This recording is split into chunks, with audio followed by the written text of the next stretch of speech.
In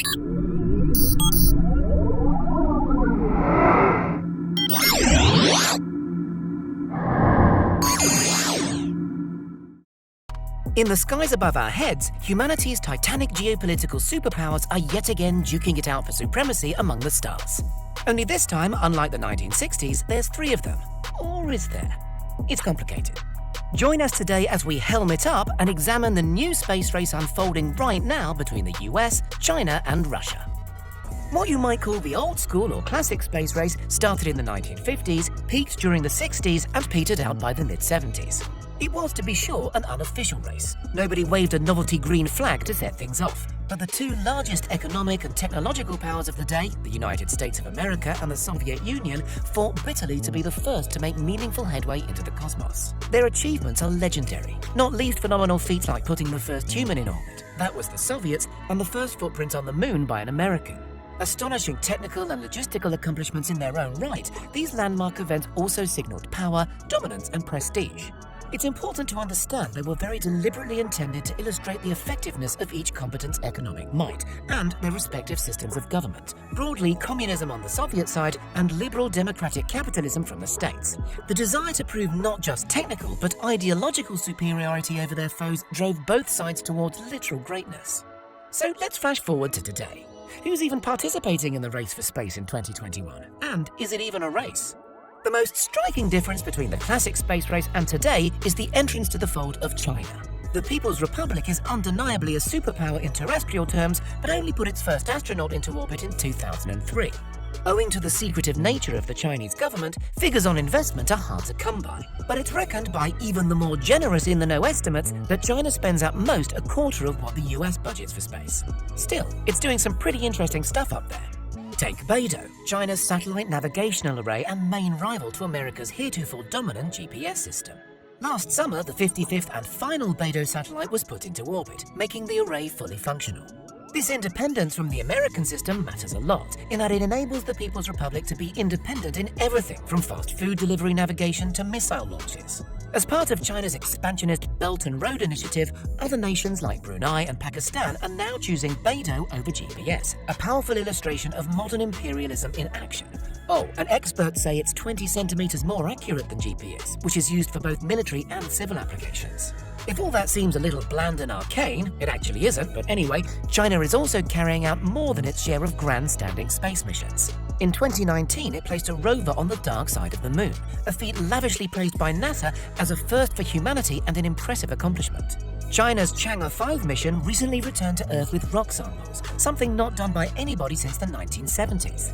China is also in the process of assembling its own orbital space station called Tiangong 3 or Heavenly Palace. 10 years ago, the US Congress forbade the Chinese government from having any involvement in the ISS. So now, during the course of 11 missions scheduled over the next 2 years, China will build its own. And it will almost certainly outlast the ISS, which is likely to be retired in the next decade or so. China's ambitions also extend further out into the solar system. NASA's Perseverance rover quite rightly made headlines around the world after arriving safely onto the surface of Mars a couple of weeks ago. What was less widely reported was that a Chinese mission with its own rover, Tianwen-1, aka Quest for Heavenly Truth, also arrived at the Red Planet, and is, as we speak, in a so-called parking orbit around the Red Planet. To support this rover mission, China has been busily upgrading its Earthbound monitoring stations in the far western Xinjiang region and the northeastern Heilongjiang province, key infrastructure that will prove invaluable to future space missions. There's more. China is currently planning a Voyager-style probe mission to be launched out into the more distant solar system. Under the working title IHP, or Interstellar Heliosphere Probe, the mission will dispatch 2 space probes to investigate the vast electrically charged gas bubble which surrounds our solar system and fluctuates as we travel through the galaxy. One of the IHP probes will use not 1 but 2 flypaths of Earth and 1 of Jupiter in order to pick up speed, and is expected to reach the heliosphere in 2049. Its counterpart probe is due to swing by cold, distant Neptune in around 2038. And in case you think America has the monopoly on buccaneering private sector rocketeers like Elon Musk, think again. Chinese tech billionaire Lei Jun is an enthusiastic investor in Galaxy Space, one of several independent operators working in the country. Galaxy Space already runs China's first low-Earth orbit 5G satellite system and is currently building its own gigafactory in Jiangsu province in order to build and launch hundreds of satellites to rival Elon Musk's Starlink internet scheme. Another private Chinese firm in the fray is iSpace, who have raised billions in startup capital and, among other eye-catching wheezes, are planning to develop a reusable spaceplane to service the nascent orbital tourism market. Despite all that furious activity, however, many China analysts take the view that the People's Republic is in no mood to race. Philosophically inclined to go about things in a cautious, methodical fashion, it's argued that China is simply playing catch-up. For now. Militarily, for sure, space science has value, but only in order to mount a convincing deterrent, analysts believe. Certainly there's some propaganda value to these big projects, and Chinese tourists indeed flock to tropical Hainan Island to watch launches of the country's pride and joy Long March 5B spacecraft. But the country's rover technology, while impressive, lags decades behind the United States. So where are the Americans at? Pessimistic observers argue that since the Space Shuttle program was wound down in 2011, the US hasn't captured the world's imagination with anything truly groundbreaking in the field of space travel. Certainly, until recently at least, NASA relied upon Russian spacecraft to ferry people and supplies to the ISS. Most of the really exciting space stuff to come out of the States, goes the argument, is thanks to Elon Musk's SpaceX and its ambitious program of Starship development. But that's not really the whole story. Take the Artemis program, a NASA-led initiative that plans to put the first woman on the moon by 2024. Not only that, but Artemis is looking to prepare the moon for future resource development and establish it as a stepping stone to Mars. On the way to realizing the Artemis project, NASA is developing its first deep space rocket since Saturn V, the so-called Space Launch System, and is planning the not insignificant task of putting a space station around the moon, known as the Gateway project. SpaceX, incidentally, already has the contract to run supply missions to and from Gateway. NASA's Perseverance rover is just getting started on its quest to seek out life and prepare for future manned missions to Mars. It even has a helicopter aboard, and wait until you hear about Dragonfly, a NASA mission that's putting an 8-rotor drone onto the tantalizingly organic-rich surface of Titan, Saturn's largest moon, by 2034. Later this year, NASA will also launch the long-awaited $10 billion James Webb Space Telescope, the largest and most powerful device of its kind ever attempted. James Webb will enable researchers to peer inside dust clouds to witness the birth of stars, and even look back across the gulf of time itself to the very origins of our universe. Like China, America is no stranger to the value of space science as propaganda.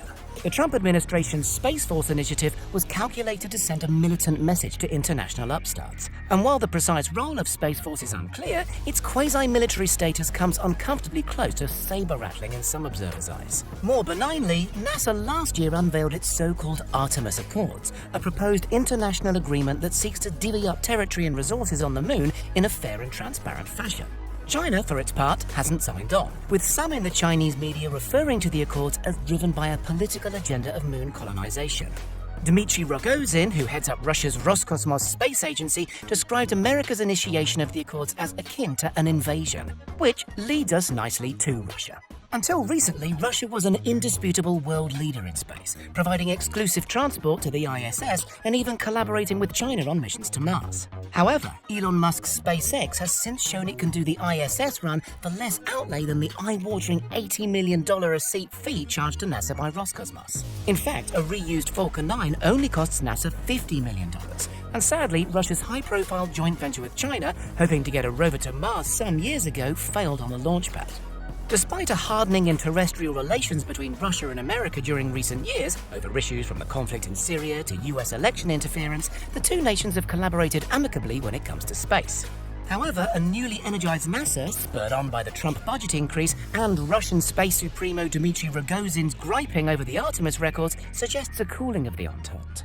Moreover, Russia still relies heavily on sluggishly updated Soviet-era tech, leading to unreliability in its rocket program. There's also corruption in its financial arrangements. Note the scandal surrounding Russia's ill-fated Vostochny launch pad in the far east of the country. So what is the current state of the space race? The US is undeniably the dominant player, with 3 times the orbital satellites and by far the more ambitious, technically impressive mission portfolio. China may appear to be gaining, but in truth the country is working to its own methodical schedule with no concrete desire to usurp or dominate space outside its own sphere of influence. Still, China, it should be noted, has a budget that dwarfs anything the Soviet Union ever had at its disposal. Russia is barely in the race these days, with a non-committal government and economic problems of its own to overcome. But even if there isn't a race per se, the technologies that are being developed to drive the next wave of exploration should energize everybody, whether or not one nation succeeds in eclipsing the other. What do you think? Is competition essential to spur on real progress?